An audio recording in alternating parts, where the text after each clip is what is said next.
These CRF230s are one of the best tight single track or woods bikes, but there's a few things that plague them when it comes to getting it running right. The main thing is they come pretty choked up and run really lean from the factory. So if you still got the original carb, the original jetting, it's probably going to be hard to start.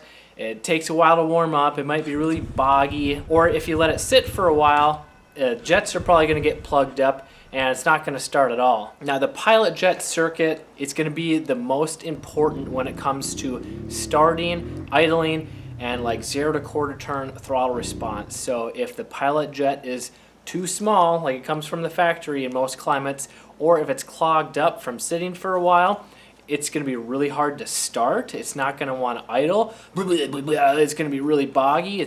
It might only run if you have the choke on. So if it's been sitting for a while, I recommend cleaning it or replacing it. Or if you do that and it's still boggy or doesn't want to idle very well, it's hard to start, especially when cold, then you should go up on your pilot jet size. And if it's also bogging when you're like 3/4 to full throttle, it sounds like you're hitting the kill switch, the engine's dying, that also means that your main jet is probably too small as well, especially if you uncork these things. So you might need to go richer all the way around. And if you do plan on storing this bike for more than a month or two, I highly recommend using gas with 0% ethanol, because the ethanol in regular pump gas, there's usually 10 or 15% when you go to the pump. That will attract water, it'll absorb water quicker, and it'll break down faster, which is why these carbs, they gum up and clog up and cause problems so quickly in a matter of months or even weeks. If you want to get your CRF230 dialed in,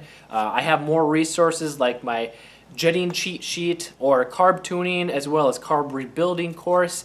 Check out the links in the description below. If you're trying to troubleshoot a problem with your CRF230, let us know in the comments below. I'm Kelly Fager from MXHideout. Ride safe, have fun.